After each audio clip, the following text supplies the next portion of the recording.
It's another day, it's another webinar. It's Thursday, welcome. I am happy to have you join me. Today we're going to be talking about returning to normalcy or some things to be considered in doing so.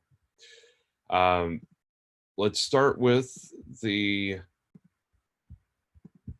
PowerPoint presentation.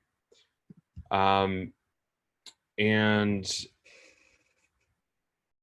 this is interactive throughout, so I definitely want you all to be willing and able to contribute, to offer information, your thoughts, your suggestions. I think that will all help.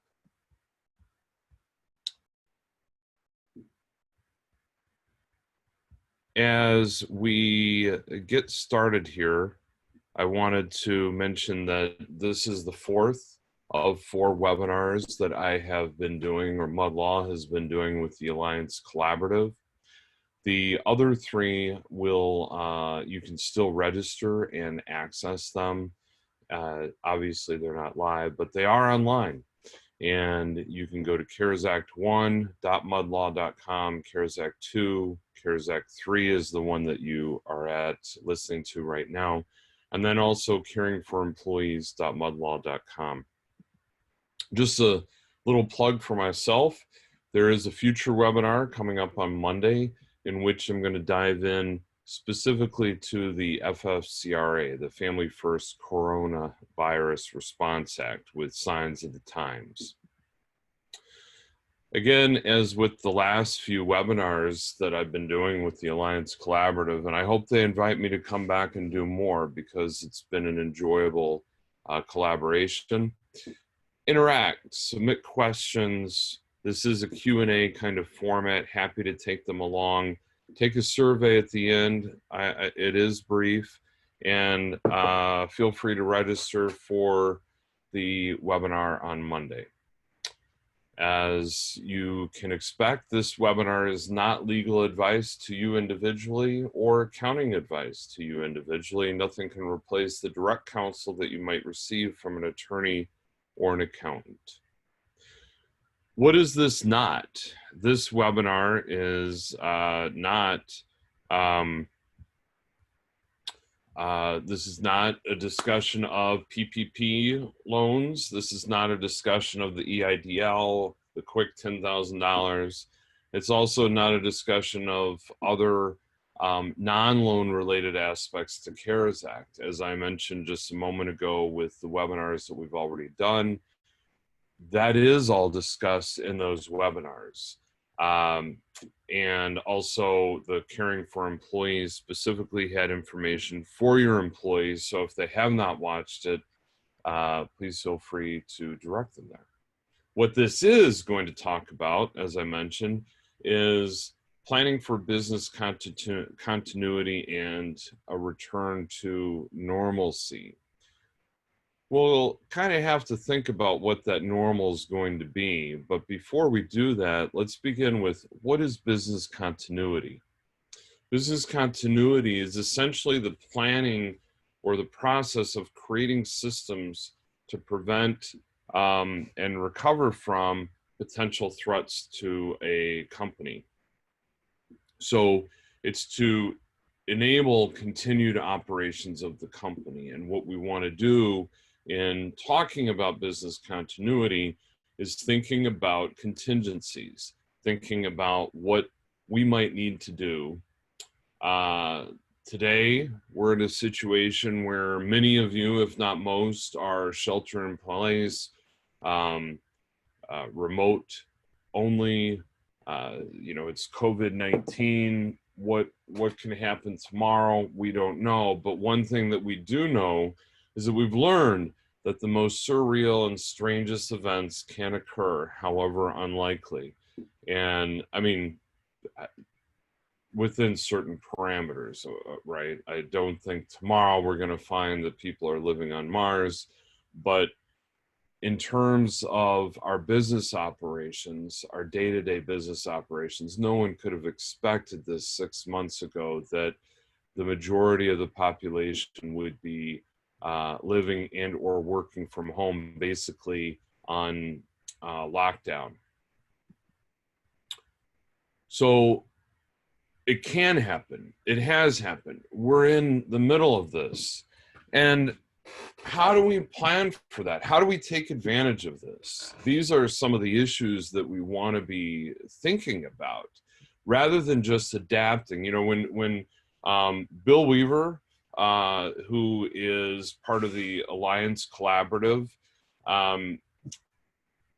running the show there along with their board, when he and I were talking about these webinars, we kind of planned it out in a way that we the most urgent thing that we saw was planning for the loans, the PPP loans, applying for them. The rumor had been that any relief was going to be available and go quickly if it was available. So that was the first one. And then we thought, okay, now that the business has started in that approach, we've got the employees. What do we do with our employees? How do we help them? So that was the second one. Okay, now we've got our employees with some information. We've applied for the loans, the PPP loans. What else do we do? And so we talked about planning. Okay, you get the funds. How do you forgive? How do you plan for the forgivableness of the funds? How do you address some of the other tax availabilities? So now that we've discussed that, what do? We're taking a breather.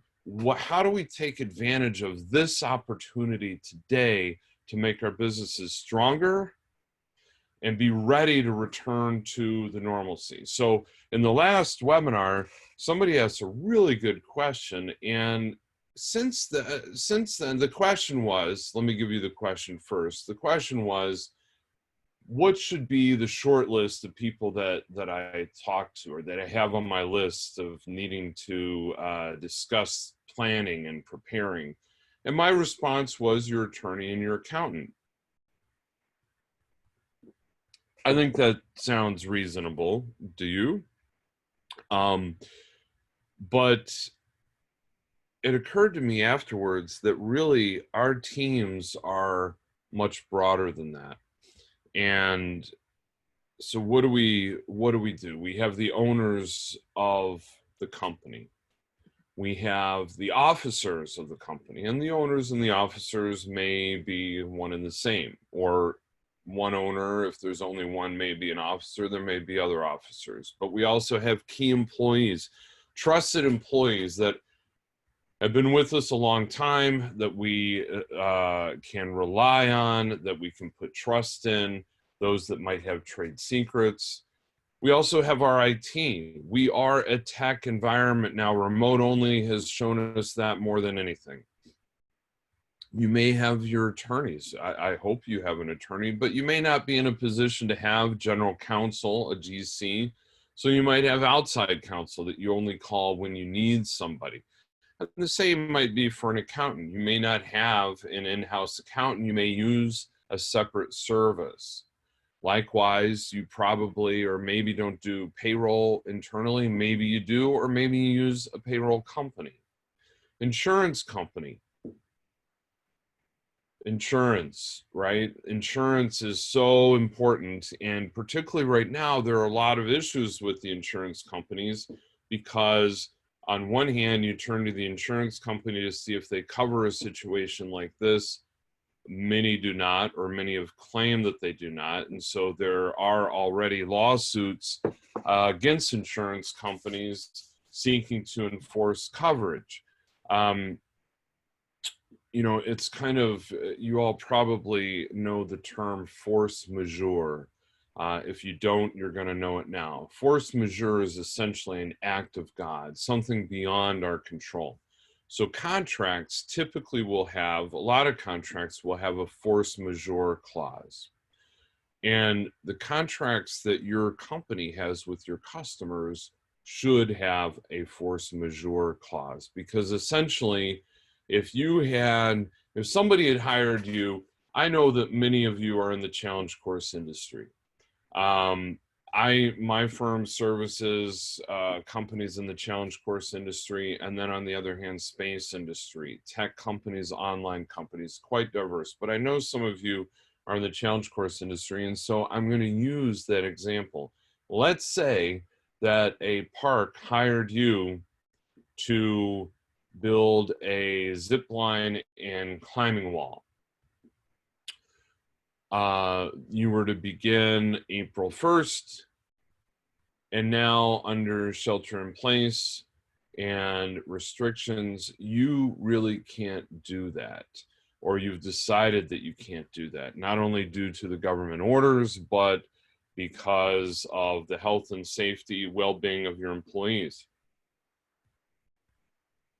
You call the customer up and say, just want to let you know we're not going to be able to do this.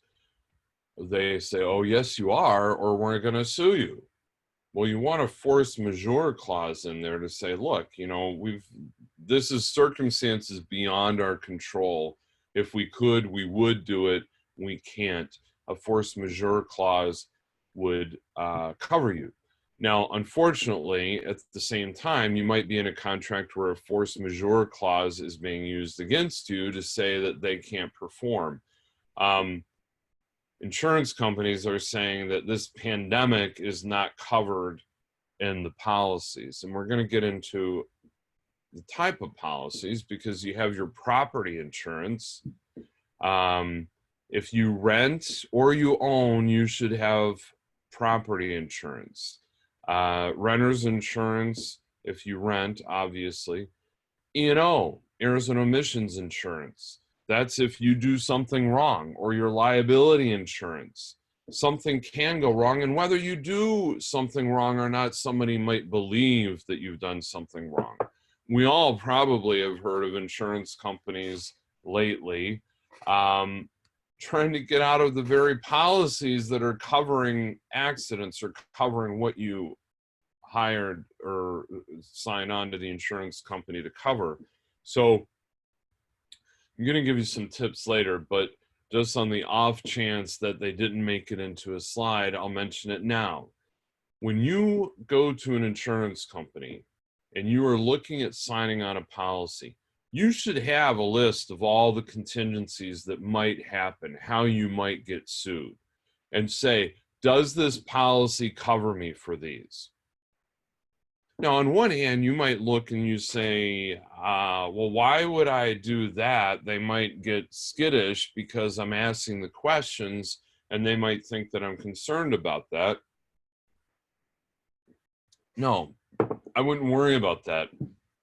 I'd rather have an insurance company walk away because they're skittish that I'm asking them, does your policy cover me on the off chance that something goes wrong, then hire an insurance company or sign on to a policy and have them turn around and screw me by saying, we don't cover that.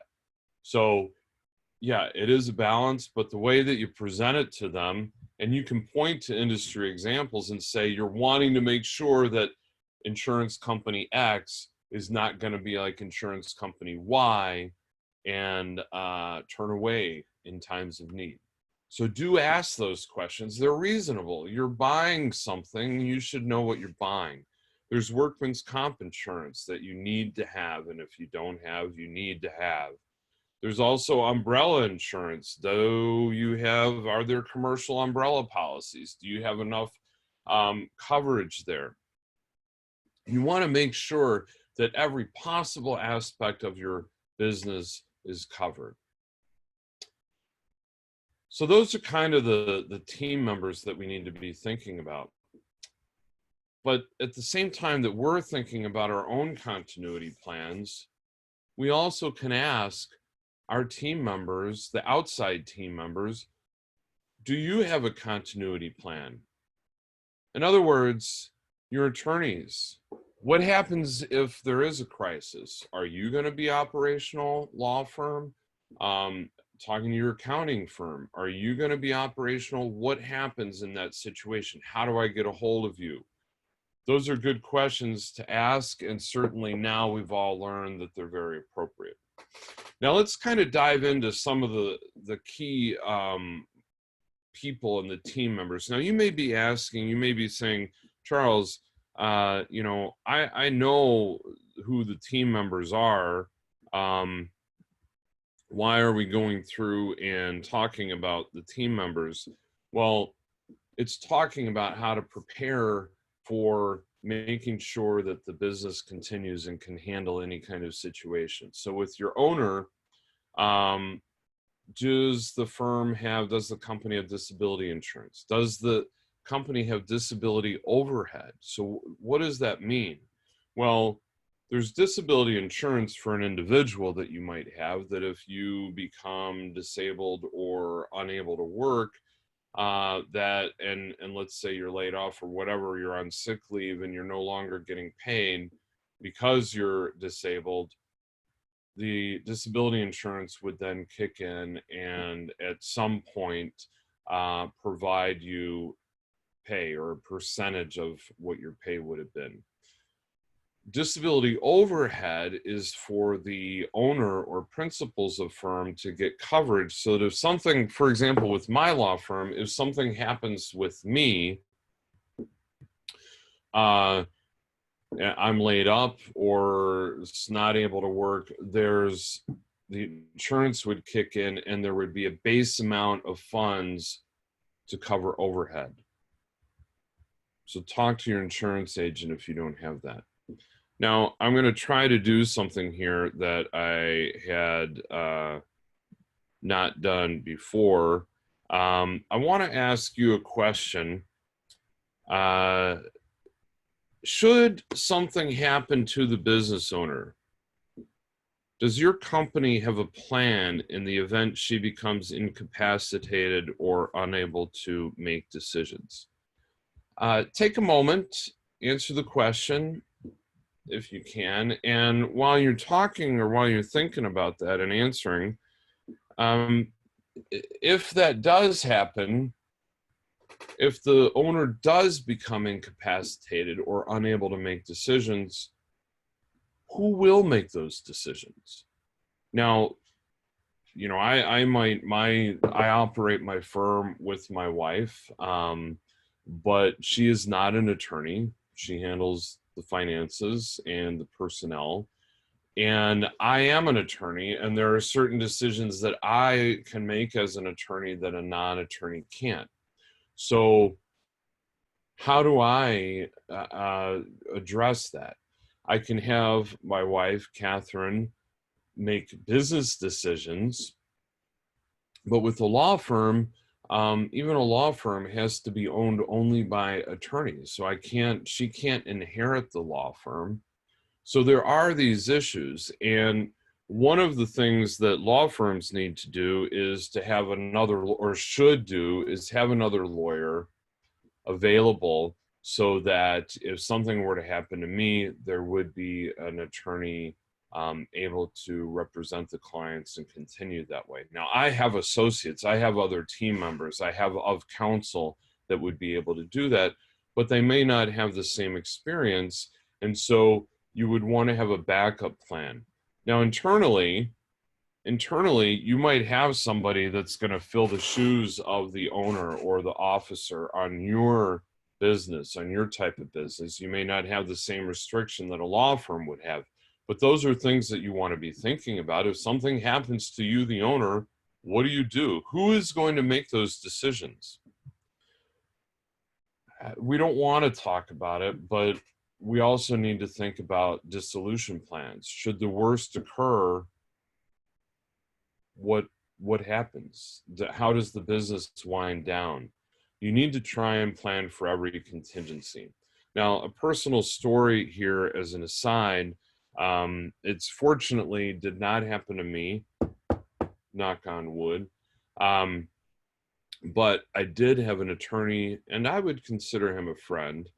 He had organized a bunch of us, brought a bunch of us together in the internet law space, and we'd meet in Las Vegas. Now we meet once a year. There was a time we were meeting twice a year. and he became ill. So he became ill to where he eventually passed, unfortunately. And a family member reached out to myself, a few other colleagues, to step in and kind of take over, to handle some of the clients that were there so that they were not left without representation. That was kind of a plan that impromptu happened, but it's an example of that kind of preparing for the worst. And particularly if you have a business that can be inherited, that can pass on to a spouse or somebody, you want the business to continue. How are you going to do that? If it's not going to continue, how is it dissolved? Have a plan in place. Have a succession plan, not only for the owner, but the business. Now let's talk about officers. Same thing. You should have a succession plan for the officers, maybe vice chairs, VPs, assistants that might come up in the ranks should one of your officers depart. They should have written down exactly what they have learned and what they have done. They should train others. They should make sure that that information, their information, that while they're working for the company, the information that they have about the company's value and resource. So they should have that in a way that's going to be accessible to the owner, to whoever needs to fill that space. Key employees, they also should have their key information written down. Who would be next in line? If a key employee left suddenly, how are you going to replace that person? What are the contingencies? Key employees also, which employees have access to trade secrets? As you all may know, trade secrets are your non-public proprietary information, perhaps your way of doing things that nobody else may know or you think nobody else may know. It's your secret. There's a value to that. The classic example is the Coca-Cola formula, but it could also be a business method, let's say, a way of processing certain things. On the other hand, in the challenge course industry, much of what you may do in terms of doing work for the customers may be standardized, because if you're not following those standards, somebody's going to get hurt. But there could still be internal marketing policies and so forth. Who has access to those trade secrets, that proprietary information? To maintain a trade secret, you need to restrict access. It's not a trade secret if everybody knows about it. Looking to your attorneys, again, general counsel or outside counsel, do they have a succession plan? Do they have two on the team to contact? So if you can't reach the principal, is there somebody else that you can reach out to? If they don't have a succession plan or two or more in the firm to where you can turn, do they have colleagues who would take over, as in my personal example? Accountants, are your accountants number crunchers, or do they actually also provide you advice? Which do you want? Which do you need? Can they fill a gap when needed? These are things to start questioning and thinking about. With the CARES Act and all of those new provisions, does your accountant know those, or is the accountant going to learn those? Is the accountant available by email to answer a quick question? If not, you need to assess whether that's something that you want. Will they be keeping abreast of these issues? Will they be advising you? What is their succession plan? Do they have advice for you to have a succession plan right now? Likewise with the attorneys, do they have advice right now in creating a succession plan? We, Mud Law, can certainly help firms develop continuity plans and kind of guide them through, but I'm giving this to you now. More specifically, though, there are things that you need to be thinking about that more is a one-on-one kind of process. Your payroll company, will they handle all of the changes? Are they pay attention to all of the changes? Do you need to be concerned about how to adjust the payroll, the leave, or do you just need to tell your payroll company what to do and they'll take it from there? What is their succession plan? Are they available now? Are they working? Or do you go to voicemail and you don't hear from anybody? Do they have any advice for you in developing your continuity plan? IT. I mean, probably apart from insurance and maybe accountants and attorneys, the IT is key. And so in this remote only environment, making sure that everybody's able to access perhaps the workplace computers or through VPN, make sure that everything's up and running. Even doing this, the webinar, having somebody that knows that knowledge and can handle those issues. Do you have IT in-house or outsourced? If it's outsourced, is it local to where they can come in if need be or set up before you have to go remote only? Or is it somebody in California or Eastern Europe? Not that that's a problem, but they're not as close. So how are you going to address those issues? What is their succession plan? Are they going to be available? Do they have any advice for you? Will they be there in an emergency? Insurance, as we talked before, will they cover the unexpected? Ask them. Think of the types of claims, write them down and get assurances. You'd like an email from the not only perhaps your insurance agent that you might be dealing with, but you want confirmation from the insurance company, the broker, that coverage is going to be there. Get it in an email and sock it away. Types of insurance that you need, think it through. Think of everything that you do, think of every contingency, and try to have the insurance there. Now, some policies and premiums may be too high, may not be worth it. You may not want to get a policy for the zombie apocalypse, but if it's $1, who knows? I'm joking, of course, but those are business decisions that you need to make on whether you have it, whether the premium is worth the coverage in certain circumstances. There are core insurance policies you've got to have, liability insurance. You should have disability insurance for the owners to cover the overhead so that, and it's not, it's one thing if something happens to the owner that passes away, or there's a horrific accident. I don't even like talking about that, right? But on the other hand, if something happens and the owner is in a coma or is laid up in the hospital and not able to make decisions, but it's going to be temporary. It may be 3 months, it may be 4 months, but they're going to come back. We want to be in a position where our business is there for us when we come back. Disability overhead. Banking. Do you have access to funds? Do you have a line of credit now? In the context of the CARES Act, the PPP, let's think about, are they SBA qualified? Will they be? I know a lot of people have run into situations where their banks are not, and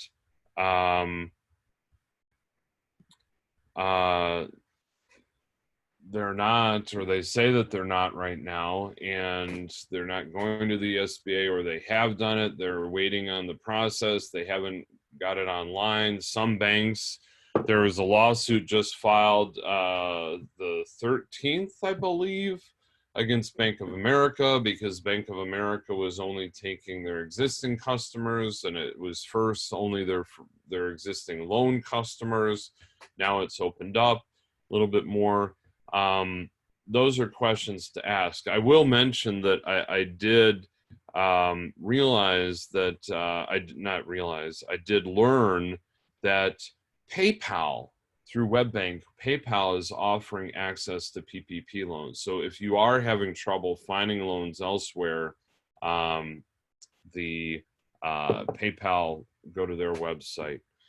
How often, we've got a question here. How often should we review, and update the operating agreement? It's a really good question, and it kind of goes to something that I'll talk about later, but that I hadn't mentioned specifically. And I think that it should be part of at least an annual kind of audit. I don't think you need to do it more than semi-annually, but if you do an annual audit, and not only of the operating agreement, but of all of the policies that you have, doing a contingency plan, doing a rehearsal of, okay, you know, the IT department just, I mean, obviously the owner doesn't want to be surprised, but let's say you just announce, all right, we're going to work from home there's a contingency, we're going to work from home from 3 days starting now. Let's leave and see what happens. You don't want to do that in your high operational season, but if there is a time that you think strategically, plan that out, see how it would work. At the same time, though, look at the policies. That's the opportunity to look at the policies. Look at the operating agreement. So that's a really good question. And while I had thought about, and we'll talk about reviewing those kind of things, I hadn't mentioned the operating agreement, so thank you. And for employees that might be listening, a corollary question, or for the business owners, officers talking to the employees, you know, how often should you revisit your employment contract with the company?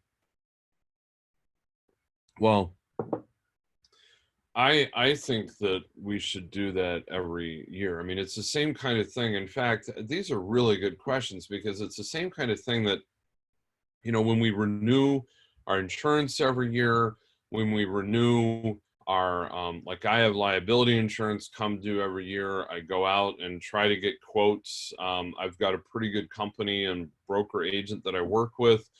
So this year it was in the midst of this. March is the time frame that happens. And so it was not on my top of the list. So I just went with what they had proposed on the renewal terms. They were good, and I didn't go out and shop it. But that's something that we should be doing for all of our accounts, for all of our contracts each year. Is it a pain? Yes, but we want to be getting the best deal possible. And I think that goes to the answer to your question is do it on an annual basis. For the employee, the best time might be right before the annual review is coming up, right? To look at the contract, go into the annual review or performance review with the employer, be able to discuss that and address any questions. Very good questions. Thank you for participating.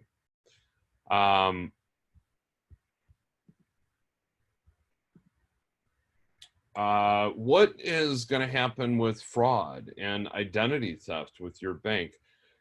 You know, I had a client that I've dealt with identity theft in a lot of circumstances, both on the personal side and the business side.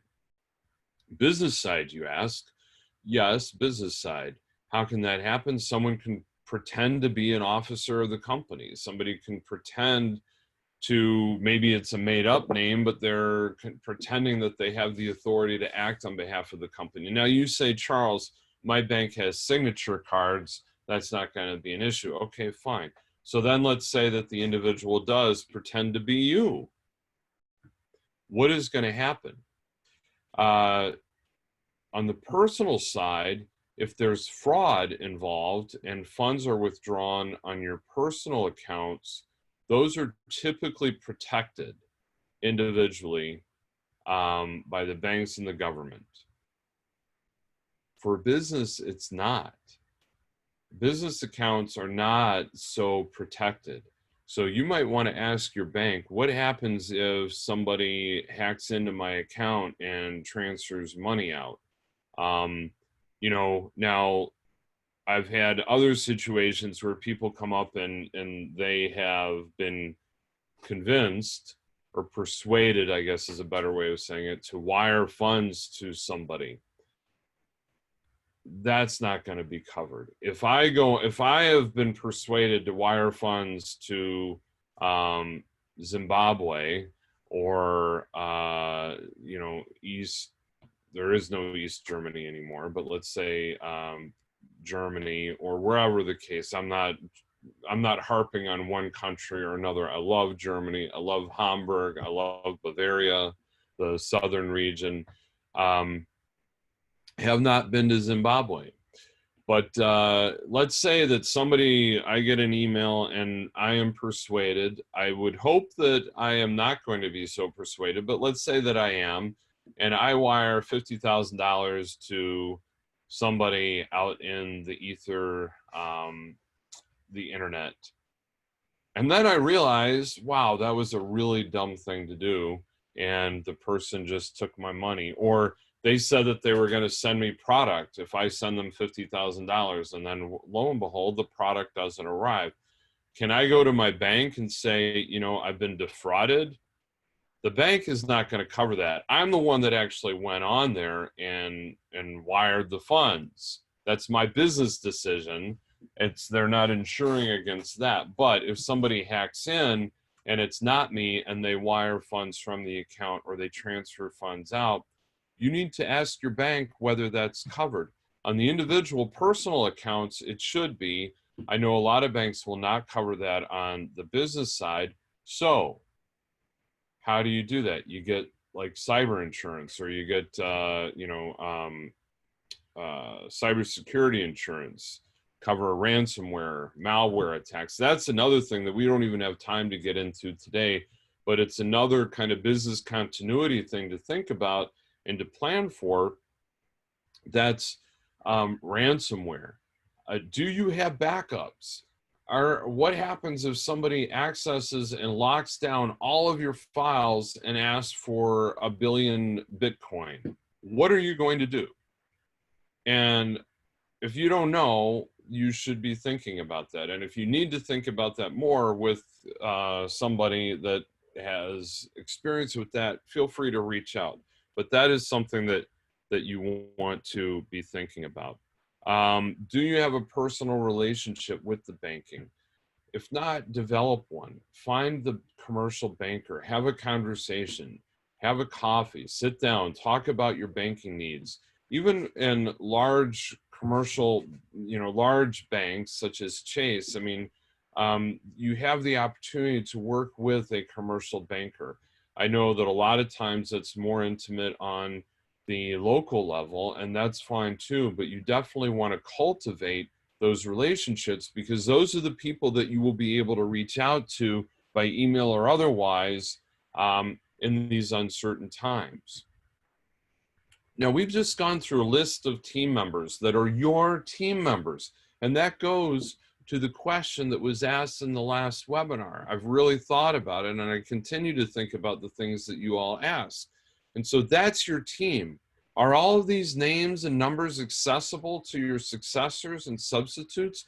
If something happens to you, you're not available, can somebody access and know who to reach out to? Another thing that pops into my mind is all of my passwords. Maybe some of you don't want your spouse or friends to know your passwords. There's a difference between a spouse and a friend, but your partner, you may not want to know all the passwords. Well, what's going to happen if something happens to you? You've got to have them somewhere. And the key pieces of information, if you don't memorialize them, or you have them locked into your phone and nobody has any access, who's going to get access to them when you're not there? So it's a balance between security, trust, and planning for contingencies. I don't know. Nobody's going to be able to guide you to who you can trust the most. And nobody's going to be able to guarantee that that person is trustworthy. I've been involved in other litigation matters where spouses do share their passwords, and one goes awry and does some things perhaps that they shouldn't be doing. They didn't change the password. The other spouse gets access to the emails, and lo and behold, they learn a lot of stuff. In one situation, a spouse was hiding money. Others, you can imagine. And just so that you're aware, the law is that if I give my password to somebody, they get into my account. If I've given them the password to get into my account, there's really no unauthorized access. So it's a balance. Not everybody needs to know everything, but there could be a plan kept safe for only those on a need to know basis. Definitely, though, the leadership should be known. Everybody should know if something happens to me, who's going to take charge, who's going to answer those questions. Um, you know, one of the things that we really haven't talked about that much, we did with some of the questions that were asked, but a key part of our team members that we left out, we talked about key employees, but all of our employees really are a part of our team, correct? Our employees are our backbones, and we need to consider their needs, financial needs. How do we cover for them? How do we help them? In a situation like now where, okay, they may have been laid off, furloughed, did we provide them? Did we direct them to the webinar last week? Did we provide information to them? Did we direct them to resources? Do we send out emails to them, keeping the spirits alive under these circumstances? Let's say that they are on unemployment, or let's say that they were denied. Do we have somebody that they can talk to? I mean, reaching out and having those numbers available for your employees, even if you don't end up using them, they're accessible for your employee. I don't do unemployment. I would not be the firm to hire for an employee that is denied unemployment insurance. But there are firms out there that do that. We just got a call today. Somebody hasn't received their $1,200 payment. There's not much that we could do. There's not much that can be done right now. And the way that like my firm is structured, it's going to be cost prohibitive for somebody to hire me for $1,200 to find the $1,200 from the government or try to get that. I'm happy to tell them there's not much that I can do, just generally at no cost. But there are firms, however, where their business model and structure is set up to where they can handle those things on a very efficient basis. So maybe you reach out and you try to find an attorney or a law firm that handles unemployment claims. Not necessarily that you want to find somebody that's going to be adverse to you, but somebody that if the unemployment office is denying a claim, that they can help out. And that's just having that number accessible to employees and circumstances. The other thing is, so, all right, you get the PPP loan. Are you bringing back everybody? Are you bringing out everybody at 75%? Remember, you can't reduce the salaries more than 25%, or you're going to possibly get penalized on the forgivableness of the PPP aspects of the loan. But another thing is the health, physical. What are we doing for our employees to help their physical health, mental health? This is something that we should all be thinking about too. And it's not something that we like to think about, but it's something that we should be considering, and having resources, anonymous resources for somebody that might have a substance use problem, somebody in these stressful times that needs counseling, that may need to reach out to somebody. We don't want to hold that against them. And maybe again, it's having these numbers available for employees so that nobody needs to ask you for them as the employer. They're there, that you provide, and you never know whether they're going to use those services or not. You might have health insurance, group health insurance through a company. We use Blue Cross Blue Shield. Happy to promote Blue Cross Blue Shield. You might have had a bad problem with them. I don't know, but they've been great to me and great to my family and great to my company. They do have resources available, and we want to make those available. But whatever your health insurance plans are for your employees, have those resources available, or make sure that the insurance company is going to make them available for the employees. Make sure that they know that, if they call up those numbers, you're not going to know, and you shouldn't know. You shouldn't be in a position to where this is advising you as the owner or the business operator. You should never be in a position to where you learn knowledge that, even though it may not contribute to a later employment decision, could be construed as contributing to that. Somebody walks in and wants to share or just sit down and talk because they're concerned, or picks up the phone. I'm not saying don't do that. That's part of who we are. We need to be there for our employees. But at the same time, we don't need to know their secrets. And so you don't need to ask, did you seek counseling or so forth? I hope that makes sense. But we want to have those resources available for our employees because they are the backbone of the business. We need to continue to think about that. Succession and substitution. Some employees may not be coming back. What happens when they leave? How do we reacquire them? What do we do? Do they have secrets that we need to know? I mean, we may get so distanced from the day-to-day operations of the company that we're not that up to speed. Do they know information that we should know? That's another idea, is to have employees, maybe every 6 months, every year, the employees kind of share with the team what they know and talk about it. You should also have contingencies for when people do go on family leave, FFCRA, or other issues. How do we cover that? How does the bandwidth get covered? Another part, maybe not the team, but another component of our business are our customers. How do we address those in these situations? Do you have a phone tree? If something happens, are you able to get something out to all of your customers right away? I have not been a fan of newsletters. There are ethics issues with law firms using them, I think, as well.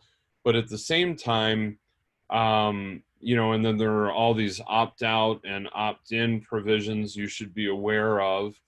But at the same time, using something like MailChimp or ActiveCampaign to be able to get a notice out very quickly to a lot of people is an efficient way of letting your customers know what's going on. Who will you notify? In terms of, let's say, a data breach, and again, that goes to the cybersecurity insurance, data security insurance, a data breach where sensitive information is obtained. If they obtain credit card numbers of customers, you should notify your customers of that. And one of the reasons is that you don't want that information to be used and unauthorized transactions occur that you, by informing the customer, could have avoided. I mean, nowadays, it's not uncommon, unfortunately, for there to be a data breach. And so it shouldn't be as much of a stigma as it might once have been. You should have robust technology and robust security, but even the best companies have that, and they get hacked and they get breached. So when that happens, you mitigate the harm to your customers by letting them know. How will your vendors be affected in a certain crisis? Do you have friendly competitors? Returning to the colleague that I mentioned before, he had trusted colleagues that, yes, we are competitors, but when he was not able to step in and do it because of his illness and then unfortunately his death, he had colleagues that could come in and cover that. So you might think about that too. Do you have friendly competitors that, yes, you are competitors, but if something happens to where you're not able to fulfill your customers' orders, can people step in? And can people step in that you trust, that once you do get back to a position that might turn your own customers back? I mean, it's ultimately up to the customer, perhaps. Like in our profession, the client always can choose what attorney to use or not. All right, so I'm going to try to get through a lot of stuff here. We're running out of time. I don't want to extend too far over one. I don't want there to be any issues. So I'm going to try to get through a lot of information here really quickly.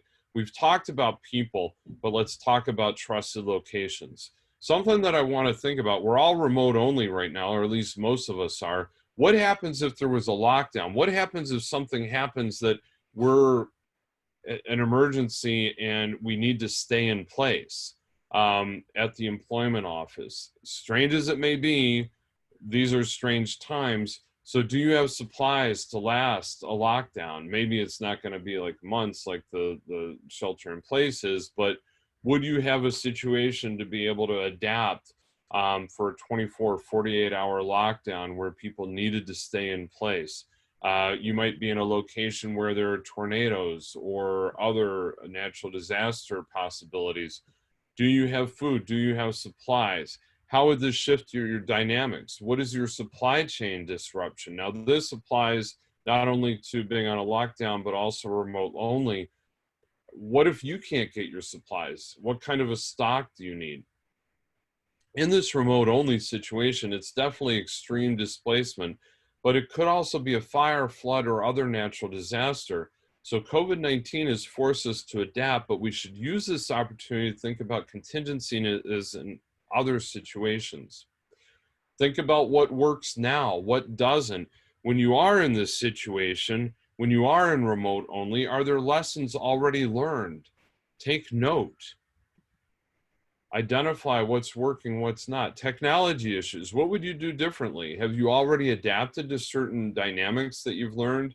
For example, at our firm, I'm going to shift to employer provided laptops so that I can maintain more security. I don't want to worry about, I trust my employees, but I don't want to worry about there being an issue with information on their devices, on their computers. They access their work computer remotely through VPN, so they're really not working on their individual home computers and they've been told not to. But that is a possibility if I hand them a work laptop. Some of my employees do have an employer provided laptop, but now I'll go to all of them. And I've got legacy laptops lying around that I used to have, and they're functional for that purpose. It may not be their day-to-day computer, but it can be using old technology. Provide employees security education, deploy security software for the employees. They better be using antivirus software on whatever computer they're using from home, because even though it's difficult to get a virus through VPN connection, it's not necessarily impossible. And if they're not using VPN, but they're actually connecting or they're using the two computers, they are through VPN or remote connection, and they're using it as an extension of one another where the files are easily transferable. That also means that viruses are easily transferable. So you should deploy security software for them.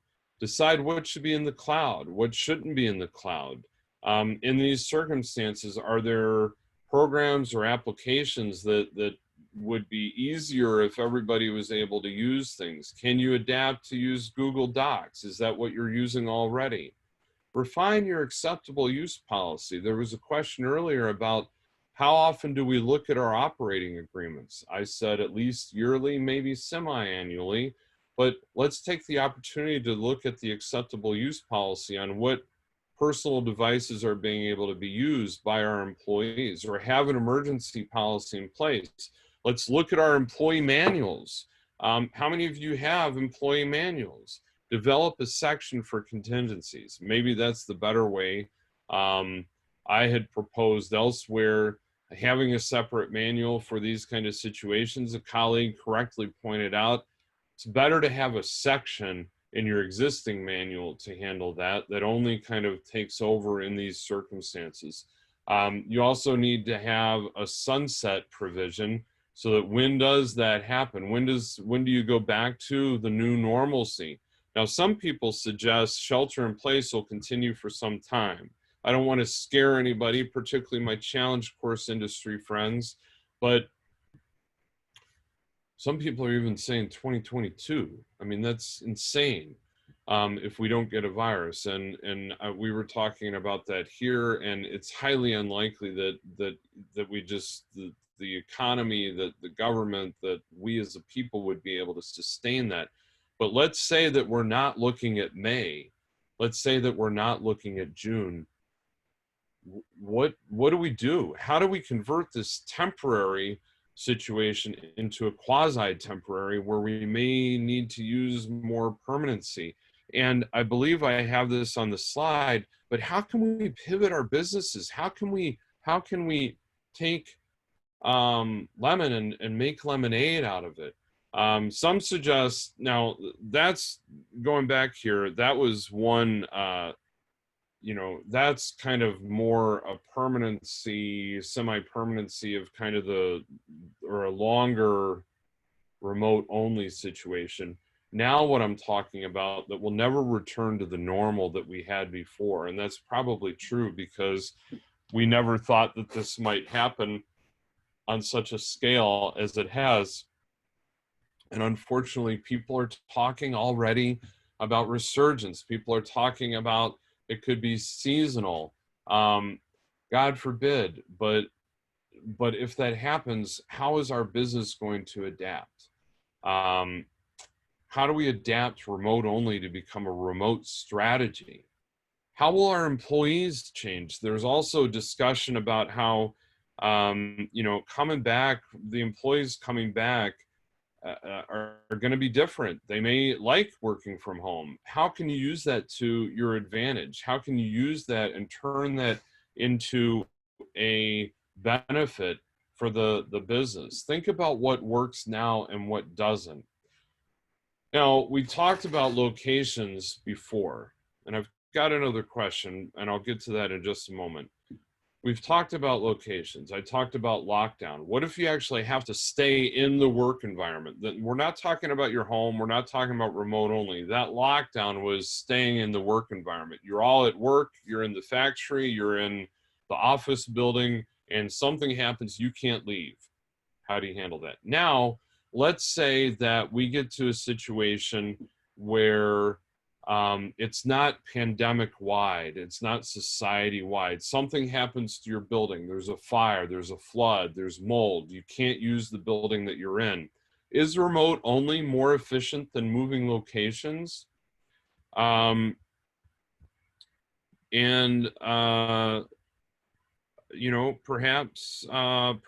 it is. But I'm not going to be able to do that. There was another question, but is the remote only better than moving to a remote location? I don't know. If you had to move everything to another location and set up, is that going to be more efficient than having everybody work from home? 6 months ago, it might have been more feasible to think about, all right, we'll move to a new temporary location. Now that you're actually forced into the remote only situation, it might be that remote only is the way to go into that. Or it might be that your business is such that you need to have a space to be able to work and build panels or walls or what have you. And so it could be a combination that you could have most of the workforce go to remote only while a minimum crew sets up the remote location. Now, the flip side of that is planning for our return to normalcy here.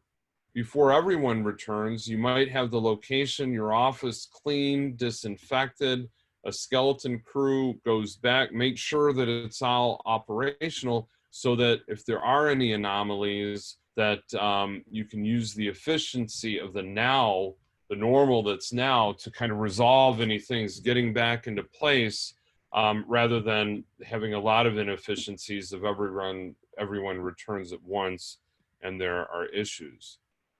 I mentioned before, what if all employees don't return? What if they've gone off to find other things? How are you going to scale up?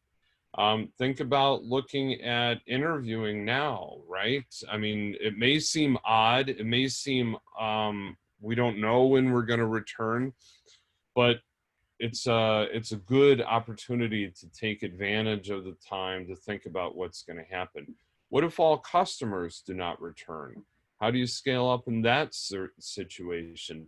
How do we market? How do we get out to notices to our customers, letting them know that we're still there? How do you pivot? I mean, that's something that I wish we had more time, and we're going to run over just a little bit, but I wish that we had more time to hear from you and to have a discussion on what do you do? How do we maximize our company? What can we offer differently? That might be a way to go. It might be, all right, so we're not going to be targeting the large climbing walls right now. What if somebody wants a personal climbing wall? I know that that's only appealing to a certain segment of the population that might be able to afford that. But I just saw an email come through on a platform asking if there was anybody that knew how to set up a tennis court in a yard, not your badminton net. It looked like they wanted an actual tennis court in their yard, or somebody that installs that. My yard's not big enough, but maybe other people do. But the point is, maybe a business in the challenge course industry that really had customers, large scale adventure parks and everything, which you still want to maintain once we get back to the normal. You still may want to be doing that, but how do we pivot in the meantime? Is there a way to maximize doing it, let's say, on consumer bases? Is there a way to make that profitable? Those are things to think about. That's kind of what we're talking about when we discuss pivoting. How do we view our businesses differently? Can we turn lemons into lemonade? What will your new business look like? What do you want your business to look like? In fact, at the kitchen table last night, we had a discussion. I bought AMC stock recently, and it looks like AMC, the movie theater company, is looking at the verge of bankruptcy. So I was thinking, asking my family, like, what could AMC do? I mean, they're leasing these theaters, right? But what are things that AMC could do to pivot and try to survive? So those are some of the things that we talked about. That particular discussion is not an indication to do anything with the stock. I'm just telling you my own experience and kind of that as an example. Final slides here, planning contingencies. These are questions, again, to keep in mind. What could happen? Who's involved? Who should be informed? The timeline of how things should occur. Where will we go from here? How will employees adapt? The team members that might be responsible. Delegate different activities or different parts of this to different employees so that it's not all on you, the owner, or the officers. Delegate. Make the employees feel part of the team. Monitor, post-event monitor, who's involved. Again, who should be involved, who should be informed, who was informed. Practice, a Q&A, get employee input, revise. This is where we talked about before, looking at our policies, revise the policies, go through simulations semi-annually or annually, do training. Update the employees, update policies. Now, one final question that we have here, we're almost done.